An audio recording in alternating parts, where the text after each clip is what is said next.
Assalamu alaikum students. Today I am going to discuss with you autopsy.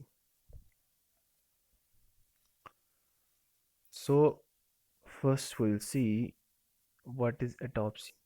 ठीक है ना? Autopsy क्या होता है?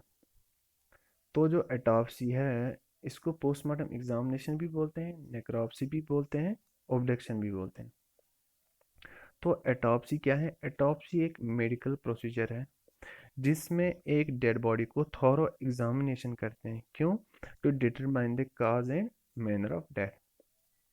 मतलब कि अगर एक पर्सन की डेथ हुई है तो विद द हेल्प ऑफ एटॉप्सी हम क्या डिटरमाइन करेंगे? काज एंड मैनर ऑफ डेथ। हम जो जो बॉडी है, डेड बॉडी है, उसका थॉरो एग्जामिनेशन करते हैं to determine the cause and manner of death. ठीक है ना? तो ये कौन परफॉर्म करता है? एक स्पेशलाइज्ड मेडिकल डॉक्टर, जिसको पैथोलॉजिस्ट बोलते हैं। तो ये काज एंड मैनर ऑफ डेथ क्या होता है, पहले हम देखेंगे। मैनर ऑफ डेथ क्या है? मैनर ऑफ डेथ का मतलब है it is the determination of how the disease और इंजरी लीड्स टू डेथ, और it is the fashion in which the cause of death came into being. ठीक है ना?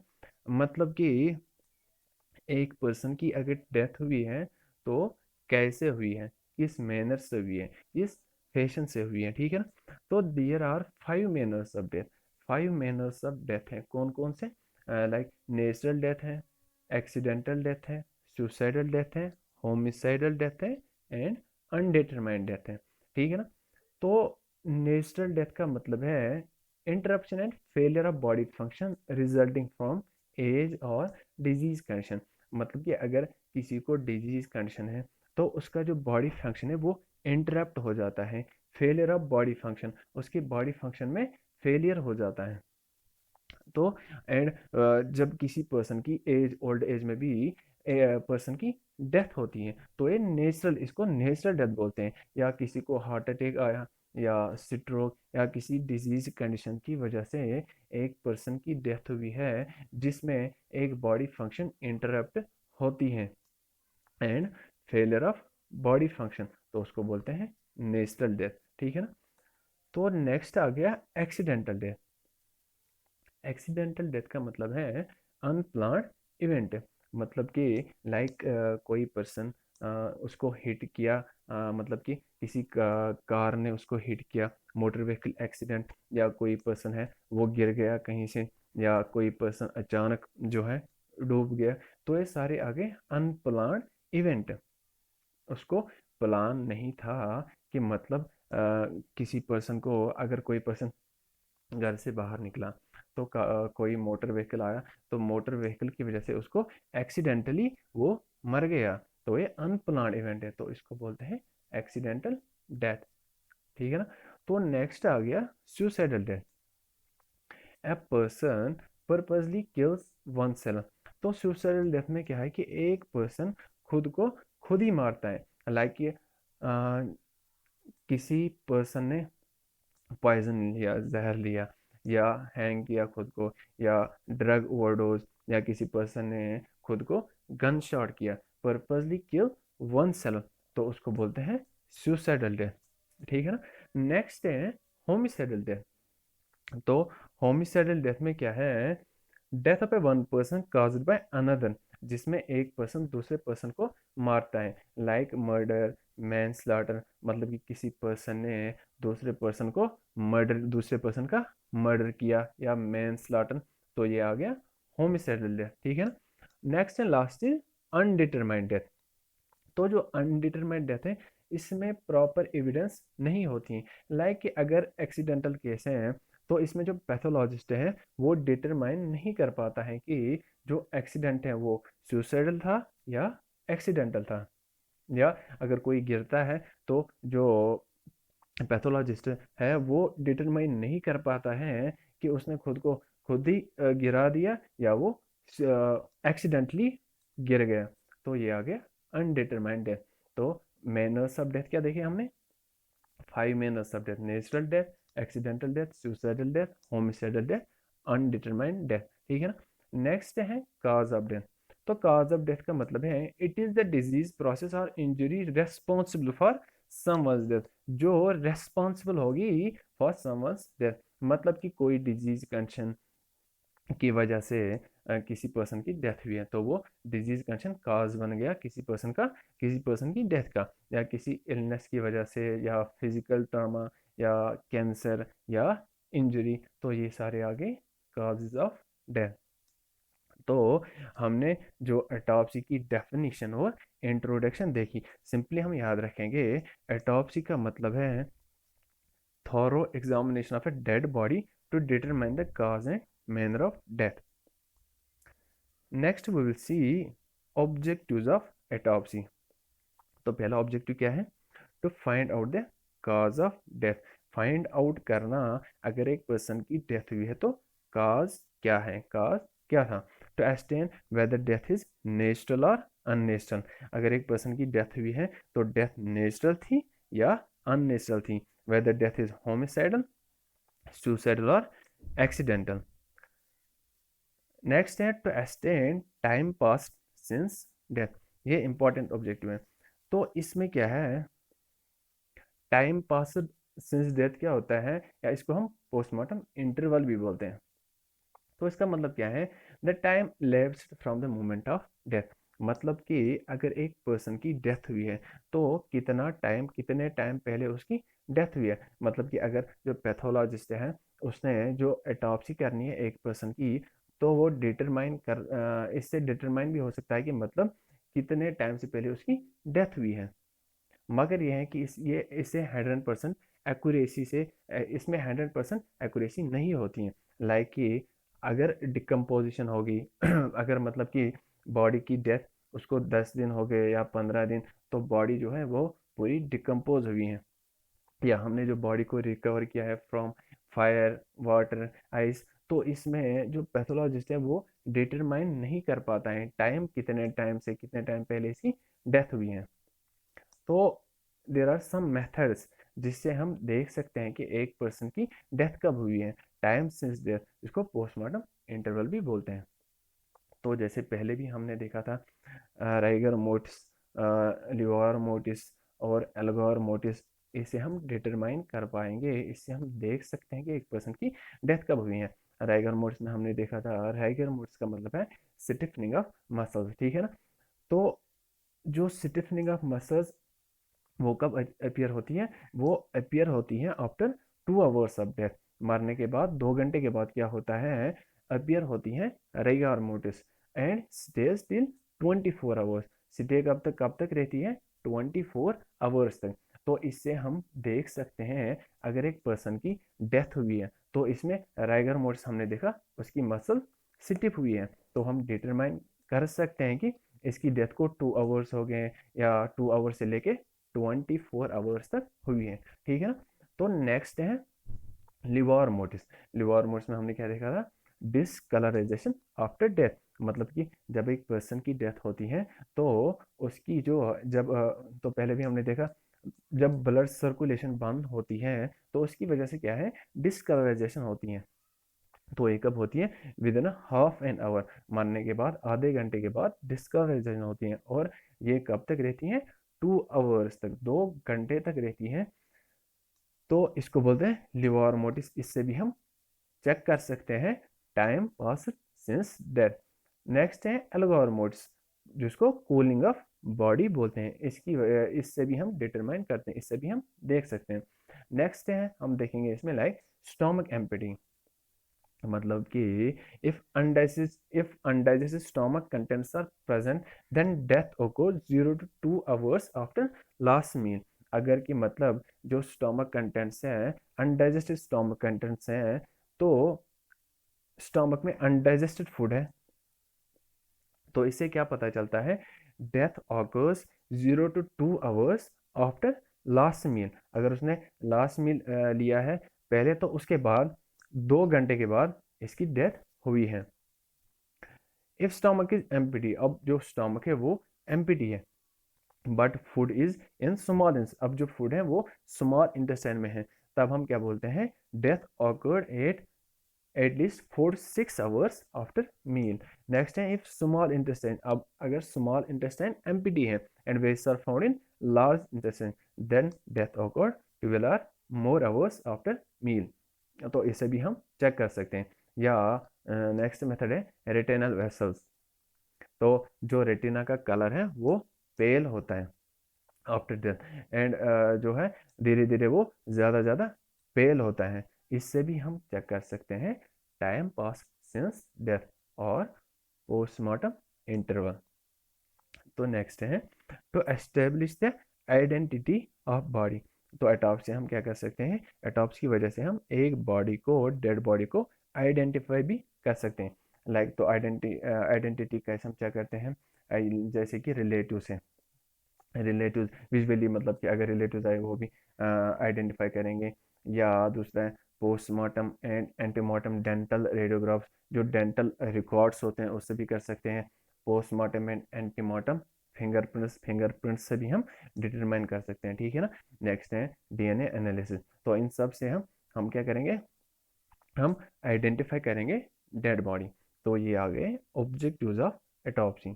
Next we will see types of autopsy. तो कौन कौन से types हैं, मेडिकल जिसको क्लिनिकल भी बोलते हैं, पैथोलॉजिकल, हॉस्पिटल एटॉप्सी भी। नेक्स्ट है anatomical autopsy, next psychological autopsy, ठीक है ना। Next virtual autopsy and medico legal autopsy. तो हम एक एक करके इनको डिस्कस करेंगे। तो पहला क्या है, क्लिनिकल एटॉप्सी, जिसको पैथोलॉजिकल हॉस्पिटल एटॉप्सी भी बोलते हैं। तो जो क्लिनिकल एटॉप्सी है ये हम करते हैं नेचुरल डेथ्स में। अगर एक पर्सन की डेथ नेचुरली होती है तो हम उनमें क्लिनिकल एटॉप्सी करते हैं, ठीक है ना। तो इसमें जो कंसेंट, रिलेटिव से कंसेंट लेना, रिलेटिव से परमिशन लेना इम्पॉर्टेंट होता है, मैंडेटरी होता है। विदाउट द रिलेटिव्स कंसेंट हम एटॉप्सी नहीं कर सकते हैं। और जो क्लिनिकल एटॉप्सी है ये यूजुअली परफॉर्म करते हैं हम हॉस्पिटल्स में, ठीक है ना, for study and research purpose. और जो क्लिनिकल एटॉप्सी है इसमें जो मेडिकल स्टूडेंट्स हैं, डॉक्टर्स हैं, वो भी एजुकेट किए जाते हैं through clinical, with help of clinical autopsy, ठीक है ना। नेक्स्ट है to determine the disease causing death, that is to determine, clarify, confirm clinical diagnosis। मतलब कि अगर किसी डिजीज कंडीशन से पेशेंट की डेथ हुई है, ठीक है ना, जिससे हम डायग्नोज नहीं कर पाते हैं, तो with the help of clinical autopsy हम क्या कर सकते हैं, हम डिटरमाइन, क्लैरिफाई, कंफर्म कर सकते हैं clinical diagnose of death, diagnose of disease. तो हम जो क्लिनिकल एटॉप्सी से हम डायग्नोज ऑफ डिजीज है वो डिटरमाइन कर सकते हैं। तो ये आ गया clinical autopsy. Next we will see anatomical, जिसको एकेडमिक एटॉप्सी भी बोलते हैं, ठीक है ना। तो एनाटॉमिकल एटॉप्सी है जो है ये कौन परफॉर्म करते हैं, ये परफॉर्म करते हैं स्टूडेंट्स ऑफ एनाटॉमी। जो एनाटॉमी के स्टूडेंट्स हैं वो परफॉर्म करते हैं एनाटॉमिकल एटॉप्सी, मगर under the supervision of anatomist. जो एनाटॉमिस्ट होता है उसके supervision, under the supervision of anatomist for study purpose. जो एनाटॉमी के स्टूडेंट्स होते हैं, ठीक है ना, वो परफॉर्म करते हैं एनाटॉमिकल एटॉप्सी, मगर under the supervision of anatomist for study purpose. तो इसमें क्या, जो एनाटॉमिकल और एकेडमिक एटॉप्सी में जो एनाटॉमी के स्टूडेंट्स होते हैं वो लर्न करते हैं normal structure of human body. और जो है it is usually done on unclaimed dead body, ठीक है ना। तो मतलब कि जो एकेडमिक एटॉप्सी है ये किन में की जाती है, अनक्लेम्ड डेड बॉडी। तो अनक्लेम्ड डेड बॉडी क्या होता है, अनक्लेम्ड डेड बॉडी कौन सी डेड बॉडी होगी, if a body of a diseased person having no relative. अब जो डेड बॉडी है इसके कोई रिलेटिव्स ही नहीं है, और if it is not claimed by any of its relatives और फ्रेंड्स, अगर उसके जो फ्रेंड्स हैं, जो रिलेटिव्स हैं, उन्होंने क्लेम नहीं की विद इन 48 आवर्स, उसको अनक्लेम्ड डेड बॉडी बोलते हैं। तो जो क्लिनिकल एटॉप्सी तो सॉरी तो जो एनाटॉमिकल और एकेडमिक एटॉप्सी हैं ये यूजुअली करते हैं अनक्लेम्ड डेड बॉडी में, ठीक है ना। It is also performed on voluntary voluntarily donated dead body. अगर किसी पर्सन ने, फैमिली ने या फैमिली मेम्बर्स ने किसी जो बॉडी है वॉलंटियरली डोनेट की डेड बॉडी, तो उनमें भी हम परफॉर्म करते हैं एकेडमिक एटॉप्सी। तो ये आ गया नेक्स्ट टाइप, दूसरा जो टाइप है एटॉप्सी का, एनाटॉमिकल और एकेडमिक एटॉप्सी। तो next we will see psychological autopsy. तो जो साइकोलॉजिकल एटॉप्सी है ये किन में करते हैं हम? Alleged case of suicide to know about the mental states of deceased at the time of death. तो जो साइकोलॉजिकल एटॉप्सी है, अगर किसी पर्सन ने या सुसाइड की, तो उनका जो मेंटल स्टेटस चेक करने के लिए हम साइकोलॉजिकल एटॉप्सी करते हैं at the time of death. It is perform to know about, क्यों परफॉर्म करते हैं? To know about background of a person. तो अगर पर्सन ने सुसाइड की तो इसका बैकग्राउंड क्या था, इसके हैबिट्स क्या थे, इसका मेंटल स्टेटस क्या था, ये ड्रग्स तो नहीं लेता था, या इसकी रिलेशन दूसरों के साथ अच्छी तो नहीं थी, या इसको कोई साइकेट्रिक डिजीज़ तो नहीं थी, या इसकी पर्सनालिटी क्या थी। तो ये सब चेक करने के लिए हम परफॉर्म करते हैं साइकोलॉजिकल एटॉप्सी। और जो ये इंफॉर्मेशन है ये हम कलेक्ट करते हैं family members, friends, professional colleagues जो भी है, इसके टीचर्स हैं, फिजिशियंस, ठीक है ना। तो इसको बोलते हैं psychological autopsy. Next we will see virtual autopsy, ठीक है ना। तो जो वर्चुअल एटॉप्सी है अगर किसी रीज़न और डिजीज़ की वजह से हम डेड बॉडी की एटॉप्सी नहीं कर पाते हैं, तो with the help of radiological examination we can detect the cause of death. तो रेडियोलॉजिकल एग्जामिनेशन की वजह से हम डिटेक्ट कर सकते हैं एक पर्सन की अगर डेथ हुई है तो काज क्या था। तो मेथड्स क्या है इसमें? एक्सरे है, अल्ट्रासाउंड है, सीटी स्कैन है, एमआरआई है। सिंपली हम याद रखेंगे, अगर एक पर्सन की डेथ हुई है मगर किसी रीज़न की वजह से या किसी डिजीज़ की वजह से, तो उसकी जो एटॉप्सी है वो पॉसिबल नहीं है। तो with the help of radiological examination we can detect the cause of death, ठीक है। तो next we will see last type, medico legal autopsy, जिसको हम फॉरेंसिक एटॉप्सी भी बोलते हैं। तो जो है मेडिको लीगल एटॉप्सी है ये किन में की जाती हैं? मेडिको लीगल केसेस में, अननेचुरल डेथ्स में। मेडिको लीगल केस क्या हुए? होमिसाइड या सुसाइड या एक्सीडेंट्स या सस्पिशियस केसेस। तो ये आगे मेडिको लीगल केसेस। तो जो मेडिको लीगल एटॉप्सी है ये मेडिको लीगल केसेस में की जाती है। और इसमें क्या है कि रिलेटिव से कंसेंट लेना नेसेसरी नहीं होता, ये ज़रूरी नहीं होता है कि मतलब रिलेटिव से कंसेंट लेना, ठीक है ना। तो ये मेडिको लीगल एटॉप्सी कौन करता है? Forensic pathologist. तो forensic pathologist medico legal autopsy perform करता है। पर जब मेडिको लीगल एटॉप्सी है ये on the requisition of legal authority होती है। तो लीगल अथॉरिटी क्या है इधर? Investigation officer, police, magistrate, not below the rank of sub inspector. तो ये आ गई मेडिको लीगल एटॉप्सी, जिसको फॉरेंसिक एटॉप्सी भी बोलते हैं। नेक्स्ट हम देखेंगे objectives of medico legal autopsy to determine the identity of a person. हमने पहले भी देखा। तो इसकी वजह से हम डिटरमाइन कर सकते हैं कि एक पर्सन की आइडेंटिटी, एक पर्सन की डिटरमाइन कर सकते हैं to determine the cause of a death. Cause of a death क्या है, ठीक है ना। डिजीज़, किसी डिजीज़ की वंश सॉरी किसी डिजीज़ की वजह से डेथ तो नहीं हुई है, किसी ट्रामा की वजह से, कोई ट्रामा की वजह से, या intoxication, to determine the cause of death. Next है manner of death. Manner of death whether it was natural और अननेचुरल। इफ अननेचुरल उसमें आ गया सुसाइडल, होमिसाइडल और एक्सीडेंटल। या to determine the time since death, ये भी हमने पहले ही देखा। और क्या है टाइप्स ऑफ वेपन और पॉइजन यूज्ड। मतलब कि अगर किसी पर्सन ने दूसरे पर्सन का मर्डर किया है, तो किस वेपन से किया है, कौन सा वेपन यूज़ किया है उसने, तो वो भी हम चेक कर सकते हैं। या अगर किसी ने सुसाइड किया, पॉइजन लिया, तो with help of medico legal autopsy हम ये भी चेक कर सकते हैं कि उसने कौन सा पॉइजन लिया है। तो ये सारे आ गए objectives of medico legal autopsy. Okay, thank you.